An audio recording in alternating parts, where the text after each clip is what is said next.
Okay, I'm nearing the end of the cut here. There we are. And we're gonna go back and we're gonna see what we achieve this time.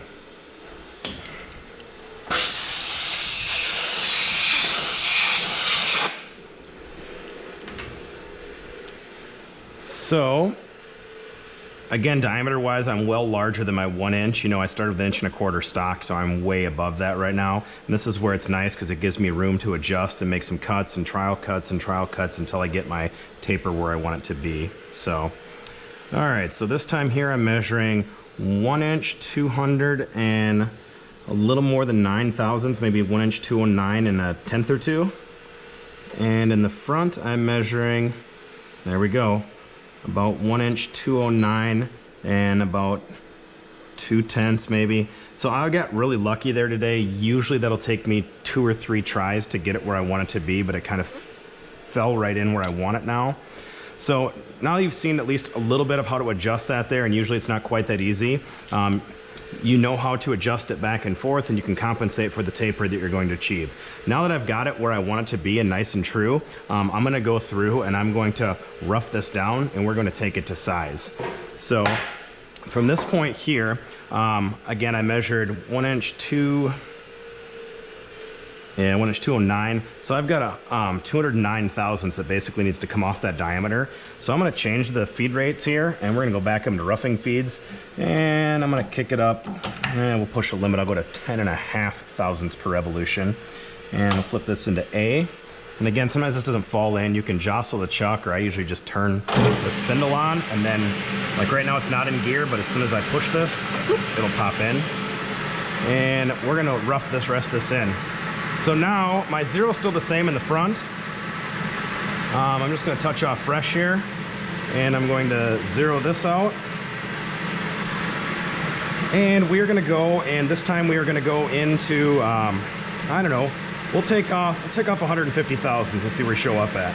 So there's 100, here's 150 thousandths off the diameter. And we're just trying to knock this down to size right now so we can go and actually take our finish cuts to get that size in. So finish, excuse me, finish is not an issue right now. It's all about just knocking off the material. So everything's good and tight. Go here and knock off some metal.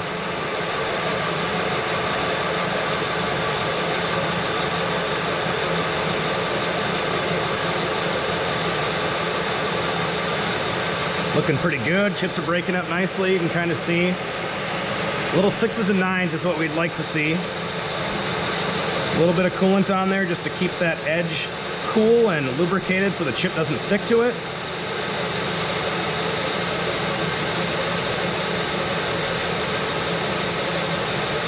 And this time here, I'm actually going to go to 2 inch 995 thousandths in length. So I'm going to turn it just a little bit farther than what I previously was. So I'm going to stop it about here, and I'm just going to finish it by hand. So I've got a ways to go.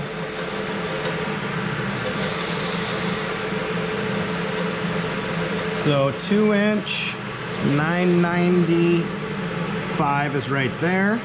And I don't like to drag my tool across that, so I'm just going to pull this out and bring it back forward. And we'll see where we are in diameter.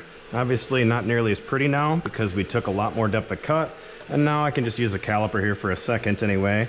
So I'm at 1 inch 60 right now.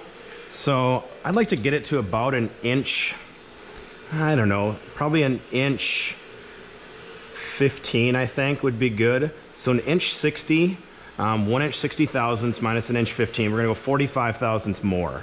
So one more time, we're starting it up. And we made our last cut at 150, so another 45 thousandths would be 195. And what I'm going to do at this point now is I've made that cut, or made that adjustment, is I'm going to move this to 0 so I know where I am. And we're going to take another rough cut here.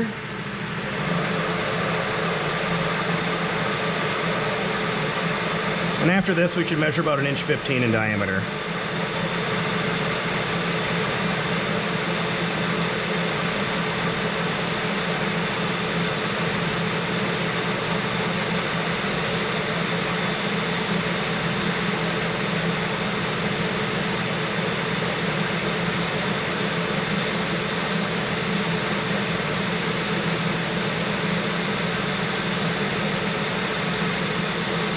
You can see the chips come off a little differently now because I'm not taking as much of a depth of cut, so you get a little longer kind of spirals that come off of there, but either way, they'll be fine. And getting close to the length here, I'm just gonna disconnect and finish it by hand. So again, I'm gonna go to 995, 5 thousandths short of my finish dimension. And I'm going to back this off, bring it back forward. And if things are right, I should be about 1.15 inches now. A little strong, 1.19 inches in the ballpark. All right, so now, because this is such a tight diameter, I'm gonna go through and I'm gonna do a pre-finish cut and then a finish cut. So my pre-finish cut is kind of establishing my smooth finish again verifying my taper one last time. So I'm gonna slow my feed rate back down. So I'm gonna go back down to where I was at 4 thou and 2/10 and fire this back up. This time we're not going to take as much of a depth of cut. We're gonna take a very light cut. So we measure about 1.19 inches right now. I'm just gonna take off 10 thousandths here. And rather than just move it to 10, I'm going to go back and I'm gonna 0 it again, just so I know exactly where I'm at, where I made this cut. So 0 is a nice number to remember and work off of. So right now we are right there at 0. And we're going to take a cut there with a slower feed. And I'll come back.